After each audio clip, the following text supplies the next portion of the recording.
All right. Hi, folks. I've been wanting to do another stream for quite some time. Actually, maybe more of a video. And, well, I also have some work to do. So this is a little bit too one stone, two birds. Anyway, still enjoying ReScript. So my last video was just exploring it, and I grew fond of it. The documentation is actually really good. I do recommend everybody just go look at it. This is more active than I initially anticipated.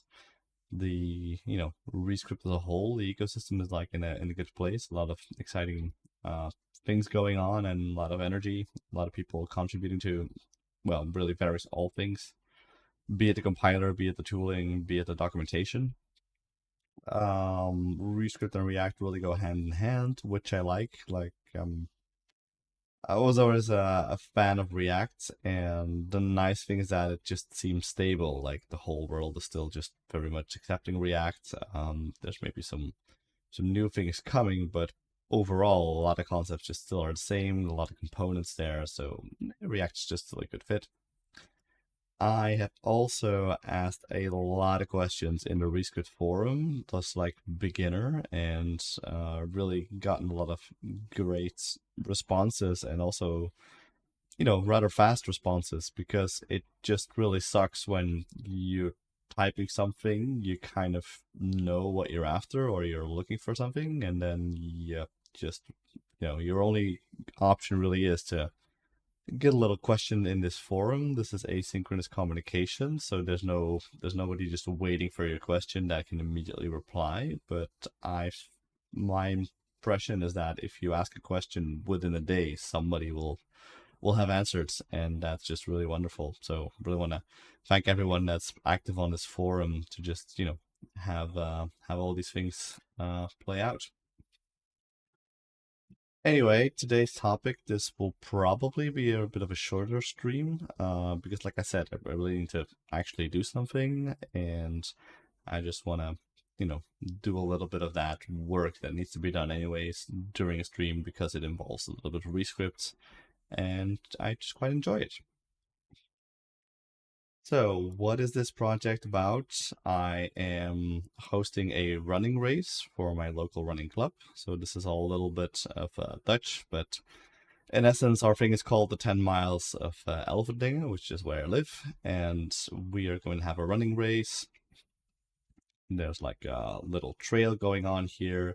So there's going to be a start and a finish. People can subscribe or buy their tickets on his website. This whole thing is made in Astro, and well, there's just a lot of room for some interesting IT stuff.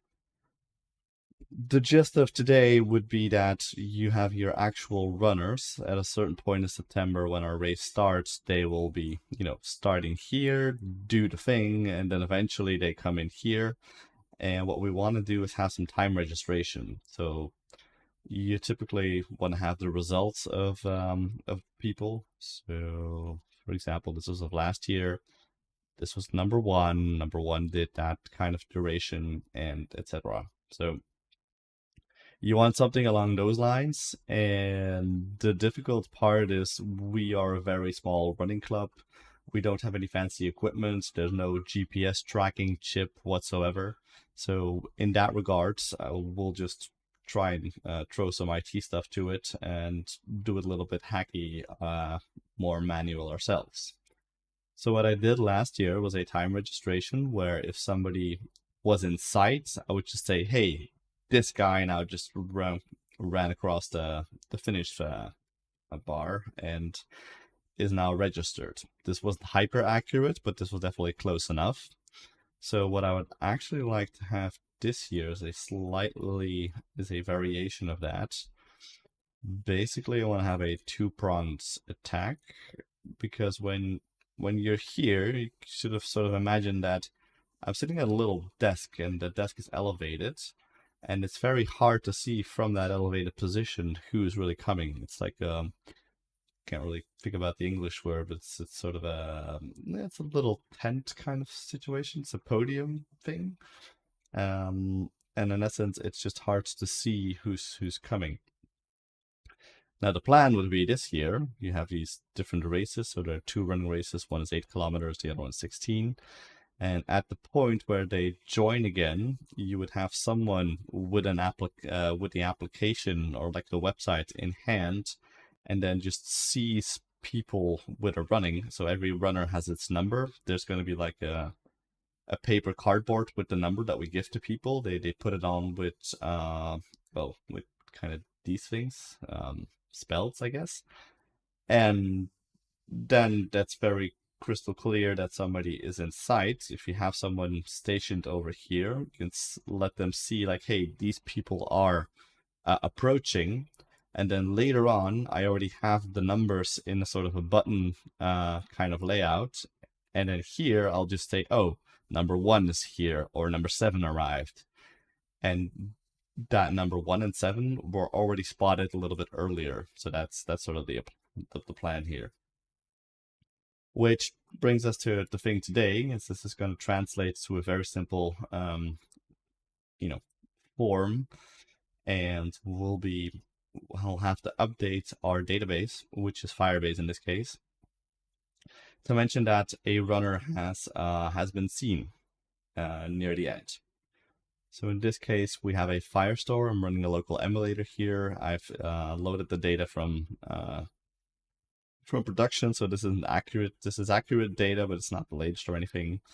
But in short, you sort of have a runner, registration information and whatnot, and then over here we'll just add a property scene, which we can later use to like query in a more admin kind of view of things, which will have the buttons that well, let all these people know.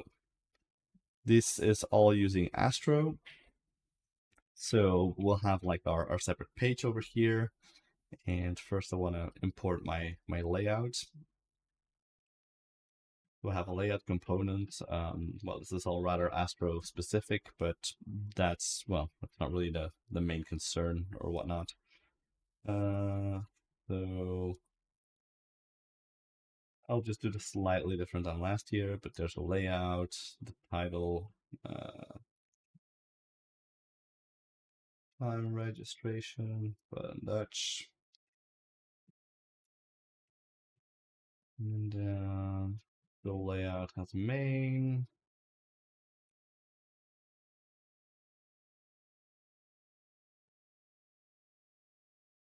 Something like that. And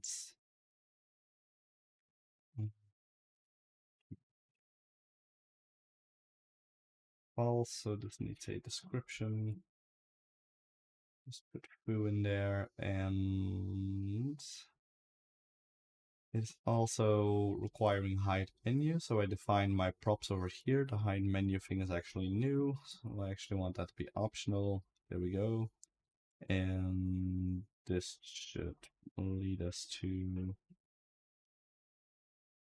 the empty page. And the thing now is that I don't want the menu, so this is really just something that's going to be very separate and on mobile, so I don't want the navigation to the thing. So we'll just quickly update our layout page to just not show the navigation. So if hide menu is true and navigation, then that should hide the whole thing, which is what I was kind of expecting. So hide menu false, false, and navigation.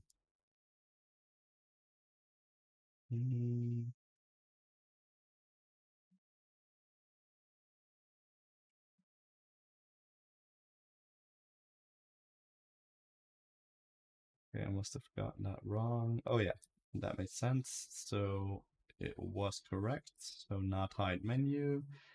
And then I'll just need to put in hide menu equals true. Yep, there we go. And we'll do a little bit of styling, but the interesting thing is that my layout component has like a lot of CSS variables, and I sort of reuse these things all over the place. So in essence, I can just give my my main a bit of padding. You can also have a container class for that. Yep. Yep, that works fine. We're just gonna do some styling. Font size. We just want that to be a little smaller. Center that. And the main important thing is that this is going to have like an input component with an input field, and just, accept numbers, submit, and don't really think about it all that much. Now the form itself, you'll have a form, you'll have an input number, you'll you might have a submit button. So button type submit. And that's going to be it. And really, that's just you see person 200, you see 120, and all these runners sort of just, the moment you see them, you registrate them, and then another part of the application will have that live overview part of it. So in my setup, I'm definitely skipping a lot of things. This project is also not open source or anything, but well, like I said, I wanted to stream, but I don't really have the bandwidth to stream something else or something interesting from scratch. So I'm just streaming kind of what needs to be done right here, right now. So this little form is actually going to end up in a React component, which will create in ReScript. If I go to my components folder, I can do a new file, which would be time registration form rest. Then create a React component, which is going to be let make equals take no props, and then let's return a React string. This works. We immediately notice that, well, I have like a watch thing set up to launch a set of different processes. Firebase emulator is one of them. ReScript compiler is one of them. Astro is one of them. And it immediately created the matching JavaScript file, wrote that to disk. So there's this function, time registration, takes props, doesn't do anything with it, returns a string. So we should be able to hook that up. So if I import the time registration from res.mjs, that has no default export, so I'll need to alias that just a little bit, because this is exporting the make function. So I'll import make as time registration, something along those lines, to then call invoke time registration, and I need to do client only is React,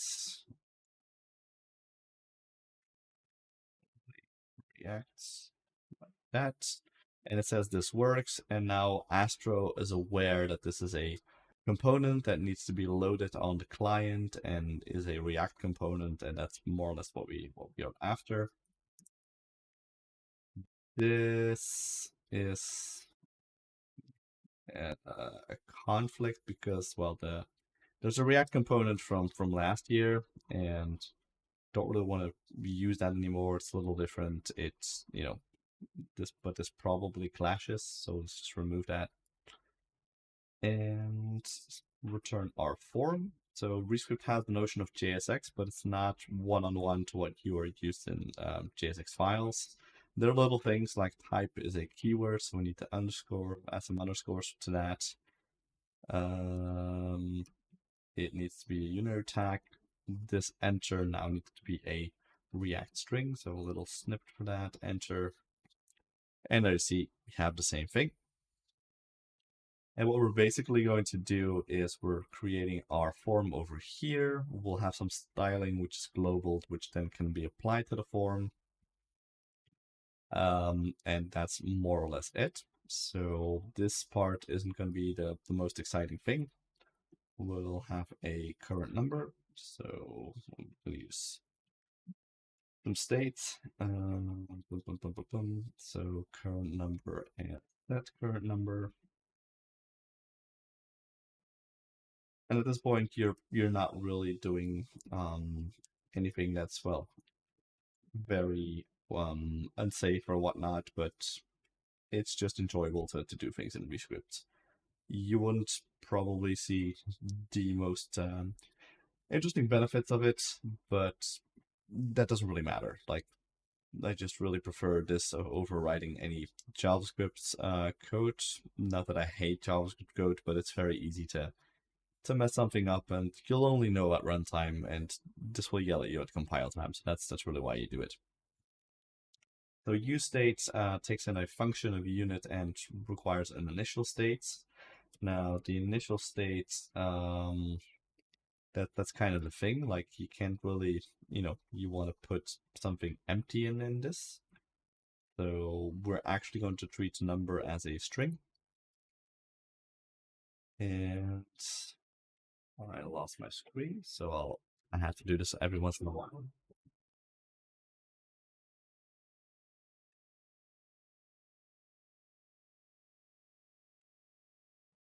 It's a weird moment where Windows decides, like, hey, you have two monitors connected, and let's just show you a dark screen for a while, and then when you pull out the cable connecting the thing, then it's like you turn it off and on again, and it works again. Anyway, we have a current number. The value is, so this is very typical React stuff, it's going to be current number. On change will be event handler. Let me just maybe write that outside. We have something like let on change takes an event. So the event will have a target, which we can grab from React events. Form that target. And then from the target, we'll get the impetus number. And let's say the current number.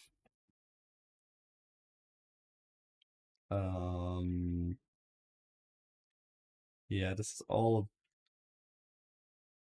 little bit of a difficult one. So basically, we can get the value, or the value as number, and then set it to the current number.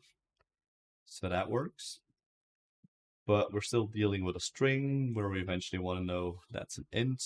But let's just start somewhere.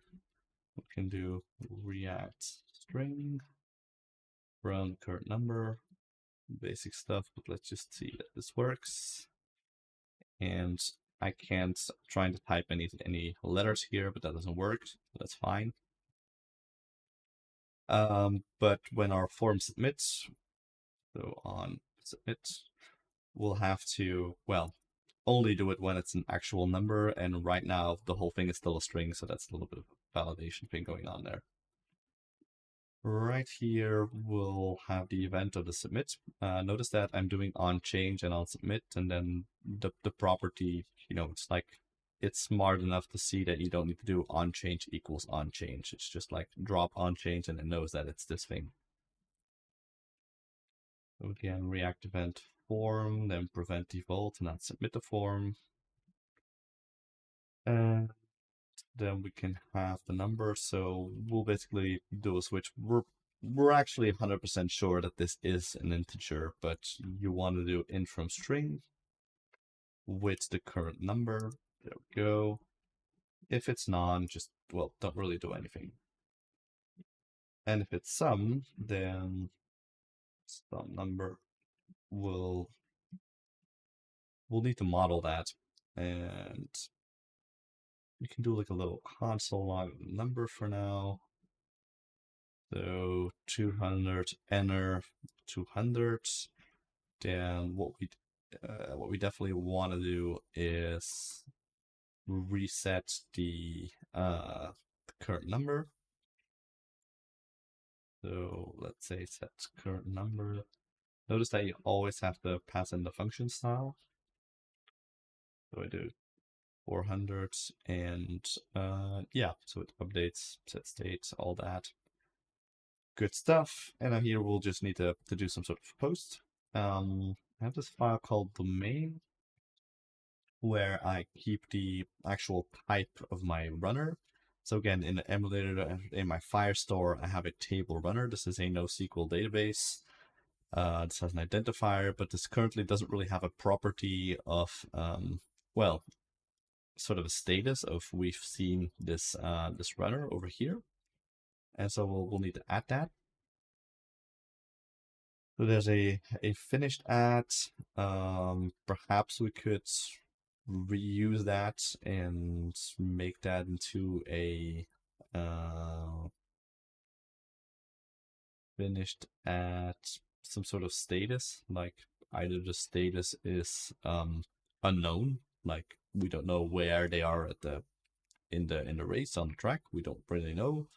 The status could be seen, or the runner is finished. So that feels like it's feels like a good thing to model.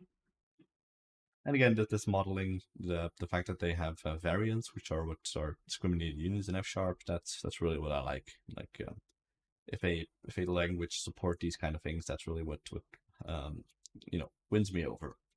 So I'll do like a runner states. I'll say either it is unknown, it's the runner is seen,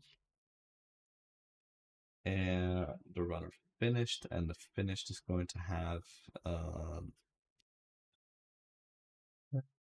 finished will be having finished at, which was a number. So that's just like the current tick when the runner is finished. So I'm gonna, well, remove the finished property and introduce the status. Runner states, and now ReScript should complain because I'm just like refactoring and then other code should break. So like in this thing, I have this form for a day registration, and I can actually show you real quick. So this is kind of our admin page behind the login. And then it's possible to pre-subscribe, well, to buy your ticket for the race in advance, or if you're just going to the running part of the event, we can just do this by this form. And in this form, we're just going to register a runner, which is going to end up in our database over here. And now the empty runner has a finished at, which would actually now be required to be a state, and that state will be unknown state or status, like they said. There we go. So that's that. And there should also, so this was the screen where you are going to enter to the race the day itself, but if you book your ticket in advance, which you kind of do like this, it's the same kind of form, more or less, then we while processing that order, we'll also need to update the status to be unknown, which is fine. And yeah, I am basically this part's a little bit sucks when it comes to Firebase. Like I now have to do some sort of migration, and there's no appealing story. Like right now, this has a property finished at, like it's not even a thing. So we're maybe a little bit in luck, but it's it's not going to complain about that. Like if it has that property or not, it's really not going to do anything. I'm currently at the state, so the race isn't due to the end of September. So I think nobody has the finished app property, which is something that maybe some folks have, maybe some won't. So I'll probably enter field finished at bum, bum, bum. Then maybe it's null. Okay, so I feel like I don't have any runners with that filter. So maybe this is just something that number equals null.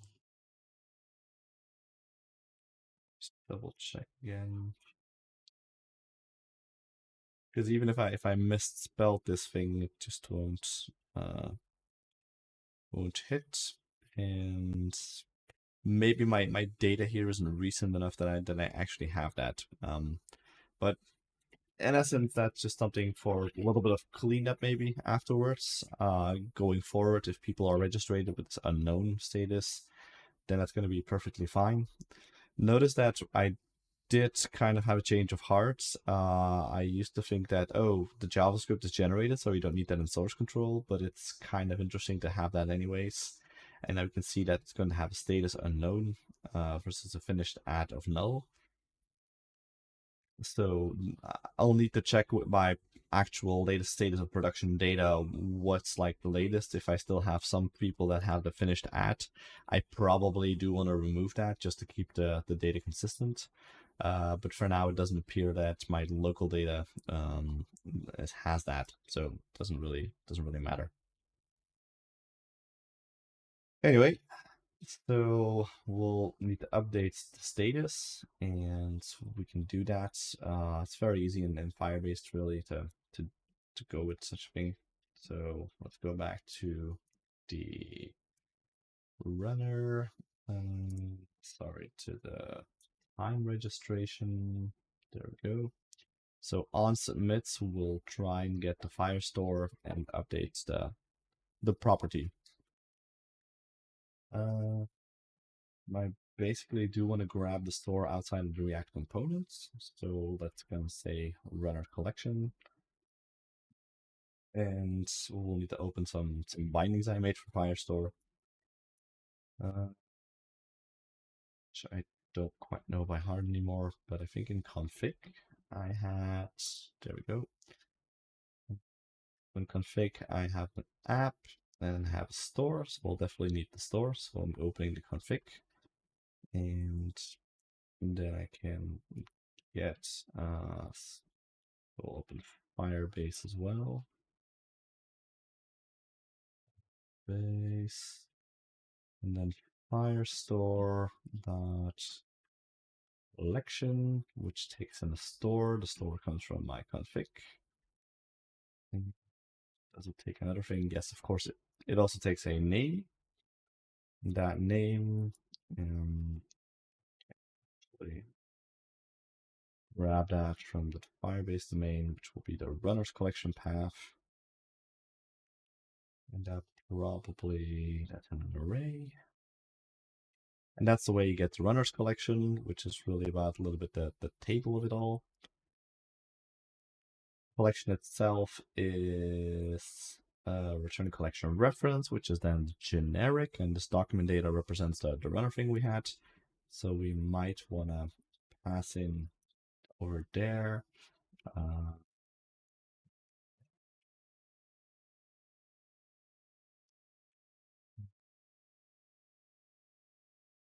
So right now it doesn't quite know the type because we're not doing anything with it. So perhaps I want to just type annotate this to Firestore collection reference runner, like that.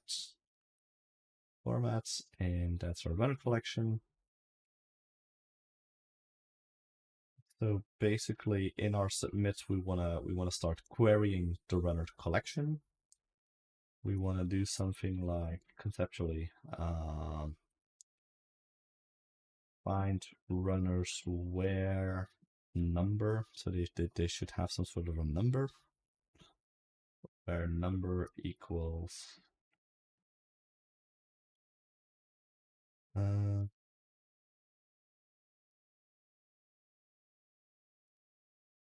number equals the thing that was just current number. Number.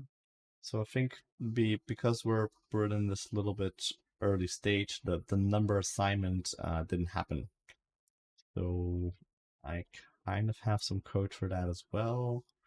We can now here say everybody that still needs a number. If they do the 8-kilometer race, they start at 100, and then the first one gets 100, 101. And then we give numbers 200. This is just based on the physical numbers we'll have. So we might not have 1 to 100. We might only have 100 and 200 until 300 or something like that. So right now I'm just I assigned the number to everybody. So there should be someone with a number 200 now. So let us quickly query for that. I would think number equals 200 gives us a result. There we go. We have a number for 200. So we're just going to, query all the runners that have that number. In practice, there should only be one, but let's just do a for loop. If we didn't find anything, that's not the end of the world. Like, this will be like a very hectical thing. So a runner is there. You think it's 199. Okay, it wasn't. You misread. Whatever. We just let people know who you saw. And even if this number, for example, doesn't exist, like on the admin side, we could have like a timer. Like we do expect.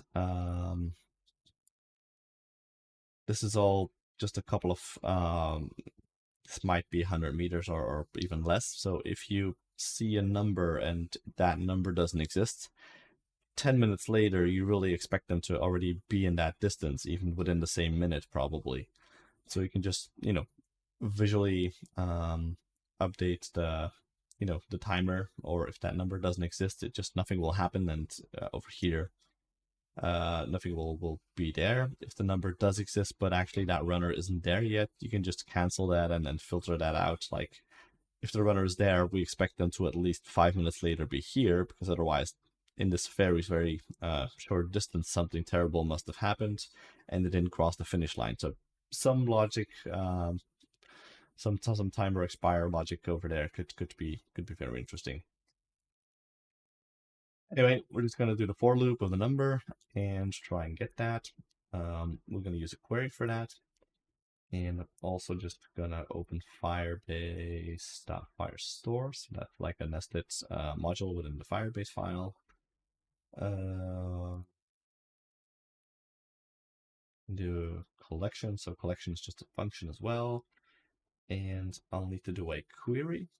So there's a query function, which takes in this case, the runner's collection and a bunch of filters. And one of the filters will be where. So there's a where function. This is all just Firebase stuff. And then I need to say where something equals a value. So the first parameter would be the string name.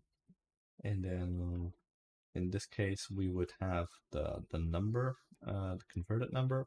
So that's our where clause. And what I typically try to do is I try to take the name of the property. So not just as a string, that'd be the easy way. Like what I'm actually after is just number, where number equals then the value of the number. Ignore that for now.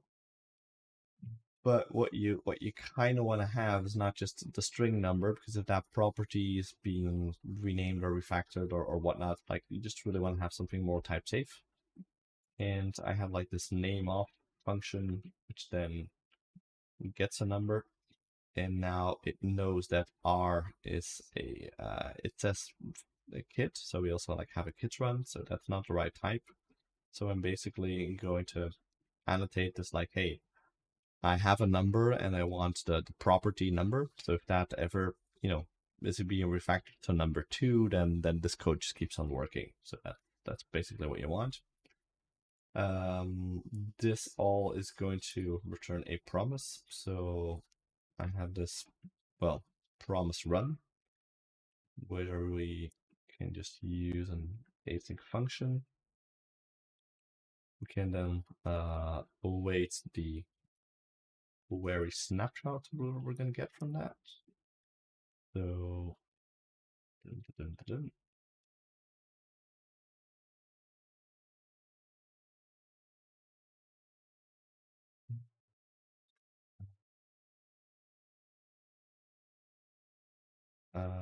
so this is the query, but the query itself won't necessarily get the data.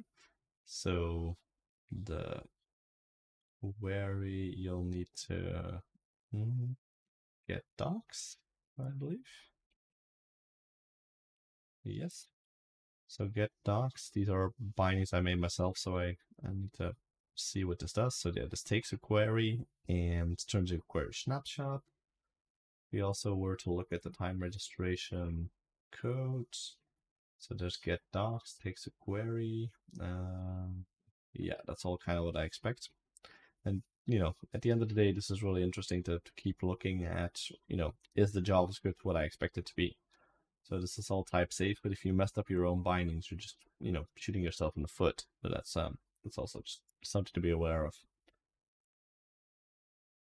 So going back to the time registration, I basically get the query snapshots, and then I can map the query snapshot to some promises and do like a promise all. So I have the docs, and I pipe that to array.map, and this is going to be a query document snapshot, QDS abbreviation. And we will do a update field in doc, which is another binding. We'll need the document reference, so we can get the document reference from the query snapshot.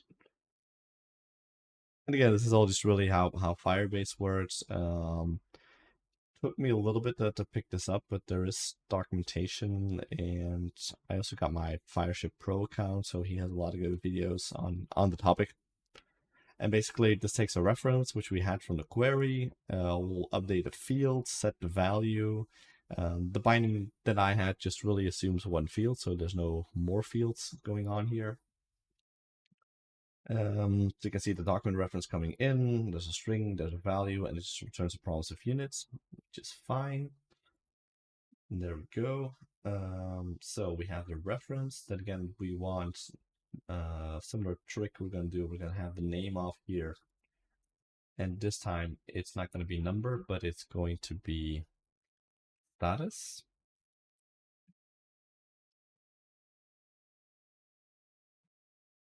And I would need to put in a status. So domain, the status would be seen, just like that. And I have a bunch of promises over here. I can do a promise.all for all these promises. And this expects me to return the promise of units. This returns a promise array of, so this is an array of units, so I'll just do that. And then that should all work. So let's remove the console. And basically, so this was 200s. Let's see if we put in 200s, we enter.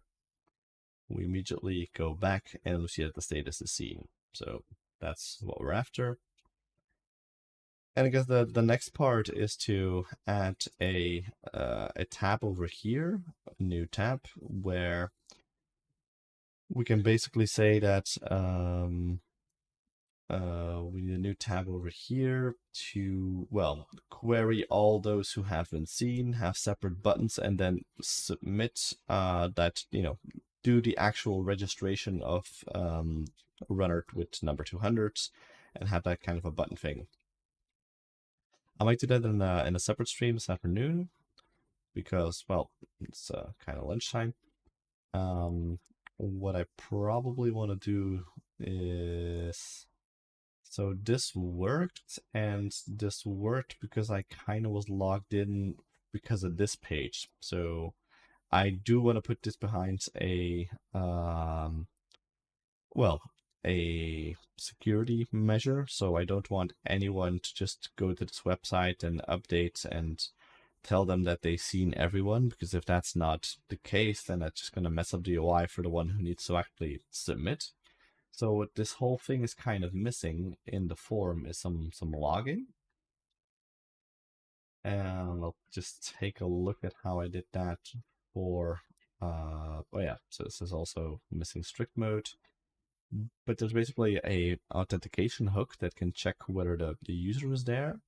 And if the user is not logged in, then I'll just going to show the login components, and well, we'll work our way up from there. So one thing we kind of have is this is the actual runner scene form component. So let's just make a nested module from that. And then let our file expose more the parent components. So let's make, there we go, which copy that part. Wrap this thing in strict mode, because that's best practice. I go. It doesn't know which user we have here, so also something to steal from the other part. Using a Firebase authentication hook. So Firebase really, if you never worked with it, it just had a lot of stuff, and one of them is, besides the Firestore, it also has authentication.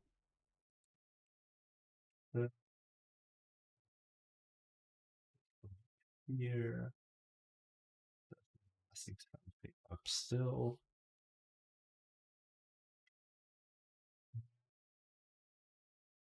Okay.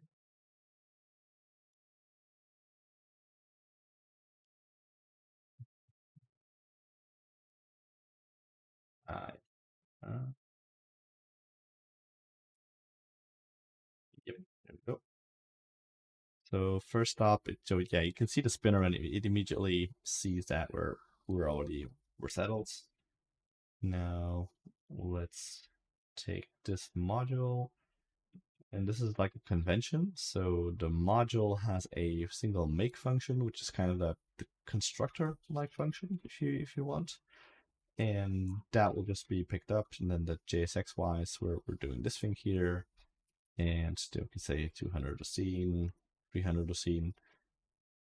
I still need to like work on the UI for this, because you can imagine this has to work on a smartphone. This has to be letters only, so I'll need to figure that part out as well.